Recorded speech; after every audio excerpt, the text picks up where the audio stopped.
കർത്താവിന്റെ അതിപരിശുദ്ധ നാമം ഈ പ്രഭാതത്തിലും മഹത്വപ്പെടുമാറാകട്ടെ. എല്ലാ സഹോദരങ്ങൾക്കും യേശുക്രിസ്തുവിന്റെ അനുഗ്രഹീത നാമത്തിൽ ക്രിസ്തീയ വന്ദനത്തെ അറിയിക്കുന്ന ഒരു ദിവസം കൂടെ അവിടുത്തെ മുമ്പായി കടന്നു വന്ന അബ്ബാ പിതാവ് എന്ന് വിളിക്കുന്ന പുത്രത്തിന്റെ അവകാശം അവിടെ തന്നതിനാൽ നന്ദിയോടെ സ്തോത്രം ചെയ്യാം.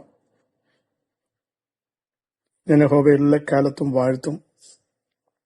അവിടുത്തെ സ്തുതി എപ്പോഴും എന്റെ നാവിന്മേലിരിക്കും. പ്രിയ സഹോദരങ്ങളെ, ഏത് കാലത്തും ദൈവത്തെ സ്തുതിക്കുവാൻ, ദൈവത്തെ ആരാധിക്കുവാൻ, മുഴുവൻ മഹത്വവും ദൈവത്തിന് കൊടുക്കാൻ നമുക്ക് തയ്യാറാവാം. നമ്മുടെ ദൈവത്തെ പോലെ വലിയ ദൈവം ആരുമില്ല. സർവശക്തനായ ഒരു ദൈവമാണ് നമ്മുടെ ദൈവം. ഏത് കാലഘട്ടത്തിലും ഇറങ്ങി വരുന്ന ദൈവമാണ്. എവിടെയും പ്രവർത്തിക്കുന്ന ദൈവമാണ്. അവിടുത്തെ പ്രവർത്തികൾ അത്യുത്തമമാണ്. ആകാശം ഭൂമിക്ക് മീതെ ഉയർന്നിരിക്കുന്നത് പോലെ നമ്മുടെ വിചാരങ്ങളെക്കാൾ, നമ്മുടെ വഴികളെക്കാൾ ദൈവത്തിന്റെ വിചാരങ്ങളും വഴികളും ഉയർന്നിരിക്കുന്നു. അത് ഏറ്റവും ശ്രേഷ്ഠമാണ്.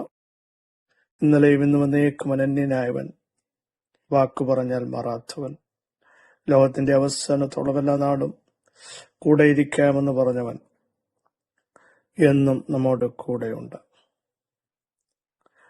ദൈവമായിരിക്കുന്ന ജാതിയും അവിടുന്ന് തനിക്ക് അവകാശമായി തിരഞ്ഞെടുത്ത ജനവും ഭാഗ്യമുള്ളതായിരിക്കാൻ ആ ഭാഗ്യ പദവിയിലേക്ക് നമ്മളെ കൊണ്ടുവന്ന സർവശക്തനായ ദൈവത്തിന് നന്ദി നിറഞ്ഞ ഹൃദയത്തോടെ നമുക്ക് സ്തോത്രം ചെയ്യാം. യേശുക്രിസ്തുവിന്റെ സാന്നിധ്യം എവിടെ ഉണ്ടോ അവിടെ അത്ഭുതങ്ങൾ സംഭവിച്ചിട്ടുണ്ട്. ഇരുട്ടിലും മരണത്തിന്റെ നിഴലിലും വരുന്ന ദേശത്ത് അവിടുത്തെ പാദസ്പർശനം ഏറ്റപ്പോൾ മരണം മാറി, ഇരുട്ട് മാറി, വെളിച്ചം വന്നു. അങ്ങനെയെങ്കിൽ ഇന്ന് പകൽ പ്രതീക്ഷ നഷ്ടപ്പെട്ട ഇടത്തേക്ക് ദൈവത്തിന്റെ ശക്തി ഇറങ്ങിയാൽ അത്ഭുതങ്ങൾ സംഭവിക്കുമെന്ന് വ്യക്തമായി തിരിച്ചറിയണം. എവിടെ ഡെഡായിപ്പോയോ അവിടേക്ക് വെളിച്ചം വീശി ആ ജനത്തെ സമാധാന മാർഗത്തിലേക്ക് കൊണ്ടുവരാൻ എന്റെ കർത്താവിന് ഇന്നും കഴിയും. വിശ്വസിക്കുന്നവൻ ഓടിപ്പോകുകയില്ല, വിശ്വസിക്കുന്നവൻ ലജ്ജിച്ചു പോകുകയില്ല. വിശ്വസിച്ചാൽ അവിടുത്തെ മഹത്വം ഇപ്പോഴും കാണാൻ ഇടയായിത്തീരും എന്നുള്ളത് മറന്നു പോകരുത്. അവിടെ ദയെന്നും നേക്കും തന്റെ ഭക്തന്മാർക്കുണ്ടാകും. തന്റെ നിയമം അവരെ അറിയിക്കുന്ന ഒരു ദൈവം എപ്പോഴും നമ്മുടെ കൂടെയുണ്ട്. യഹോവ ദൈവമായിരിക്കുന്ന ജാതിയും അവിടുന്ന് തനിക്ക് അവകാശമായി തിരഞ്ഞെടുത്ത ജനവും ഭാഗ്യമുള്ളതായിരിക്കാൻ ഈ ഭാഗ്യപദവിയിലേക്ക് നമ്മെ കൊണ്ടുവന്ന ദൈവത്തിന് നമുക്ക് നന്ദി പറയാം. യഹോവ എപ്പോഴും തന്റെ ജനത്തെ കരം പിടിച്ച് നടത്തും. അവിടുത്തെ സാന്നിധ്യം അനുഭവിക്കുന്നവർ വിളിച്ചു പറ, ഈ ദൈവം അല്ലാതെ മറ്റൊരു ദൈവമില്ല. സഹോദരങ്ങളെ, നമ്മുടെ ജീവിതത്തിന്റെ ഓരോ അനുഭവങ്ങളിലും ഇത്ര ശ്രേഷ്ഠനായൊരു ദൈവത്തെ രുചിച്ചറിയാൻ ഈ തലയിലിടയായത് ഓർത്ത് എത്ര നന്ദി പറഞ്ഞാലും മതിയാവില്ല, അല്ലേ? ഒന്ന് തിരിഞ്ഞു നോക്കിയേ, നന്മയില്ലാതെ ഒരു തിന്മയും അവിടുന്ന് ചെയ്തിട്ടില്ല.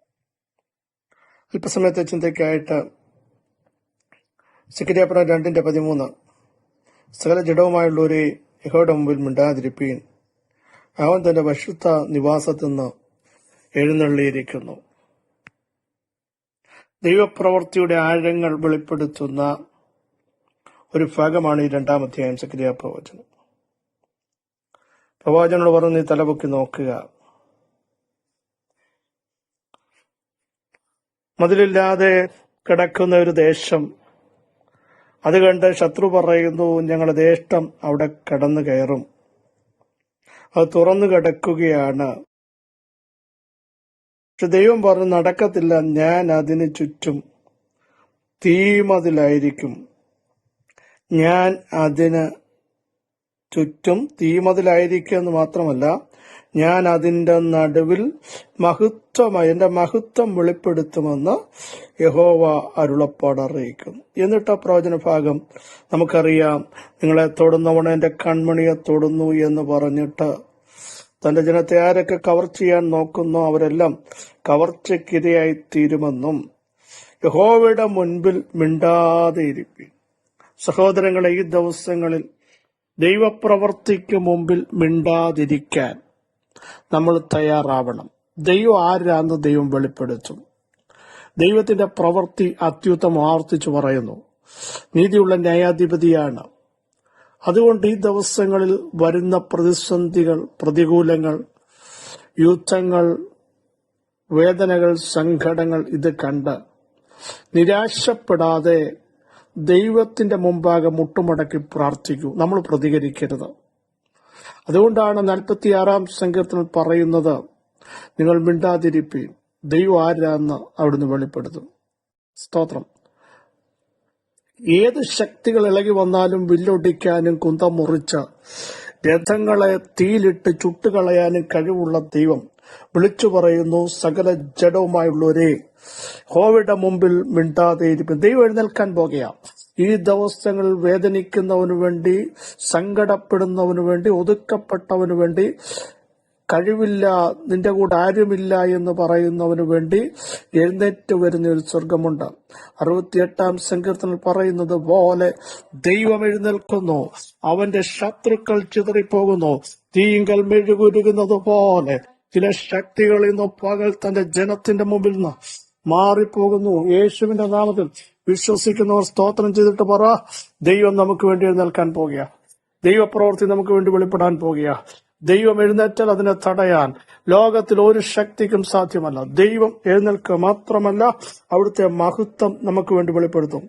യെസ്, നോക്കൂ, അവിടെ വ്യക്തമായി പറയുന്നു, അവിടുന്ന് എഴുന്നേൽക്കുമ്പോൾ അവിടുത്തെ വിശുദ്ധ നിവാസത്തിൽ നിന്ന് അവിടുന്ന് പുറപ്പെടുകയും ചെയ്യും. എഴുന്നേൽക്കുക എന്ന് പറഞ്ഞാൽ ദൈവം എഴുന്നേറ്റ് വന്ന് നിങ്ങളുടെ വിഷയത്തിനു വേണ്ടി വീര്യം പ്രവർത്തിക്കും. നിങ്ങളുടെ മധ്യ ഇറങ്ങി വരും.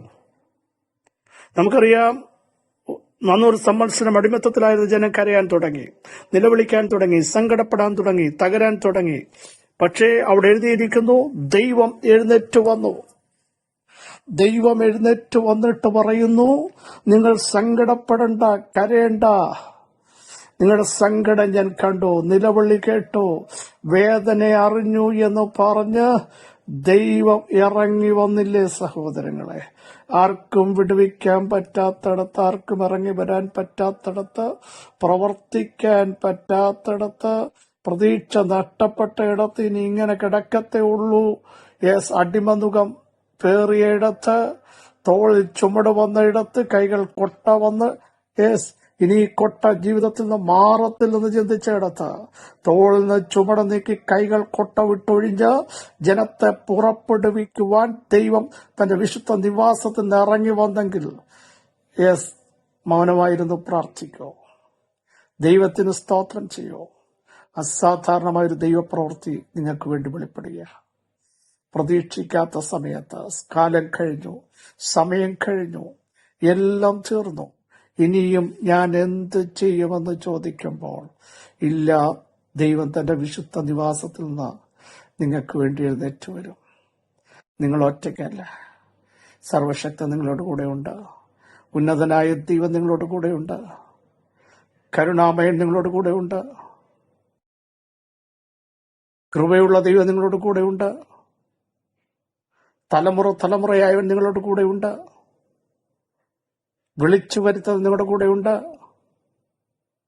മിണ്ടാതെ ഇരുന്ന് പ്രാർത്ഥിക്കൂ, പ്രതികരിക്കരുത്, വിഷയുടെ മുന്നിൽ നിരാശപ്പെടരുത്, ടെൻഷനുകൾ മാറ്റിവെക്കൂ.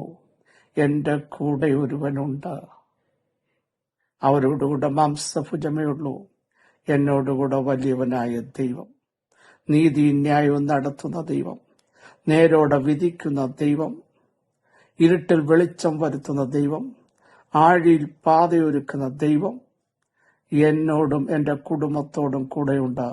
മിണ്ടാതിരുന്ന ദൈവത്തിന് മഹത്വം കരേറ്റുമെന്ന് പ്രഖ്യാപിക്കൂ. ഈ ദിവസങ്ങൾ അത്ഭുതങ്ങൾ നിങ്ങൾ കാണാൻ പോകുക. ദൈവമഹത്വം ഇറങ്ങാൻ പോകുക. പരിശുദ്ധാത്മാവ് നിങ്ങളെ ടച്ച് ചെയ്യാൻ പോകുക. എല്ലാവരും ഒരു നിമിഷം കണ്ണുകളടച്ച് സ്തോത്രം ചെയ്തിട്ട് പറ, കർത്താവെ, ഞങ്ങളുടെ പ്രവൃത്തിക്ക് വേണ്ടി കാത്തിരിക്കുന്നു. വെയിറ്റ് ചെയ്യൂ. ദൈവം നിങ്ങളെ കൈവിടില്ല. ആർക്കും നിങ്ങളുടെ സങ്കടം അറിയാൻ പറ്റില്ല. പക്ഷെ അറിയുന്നവൻ എഴുന്നേറ്റ് വന്നിട്ടുണ്ട്.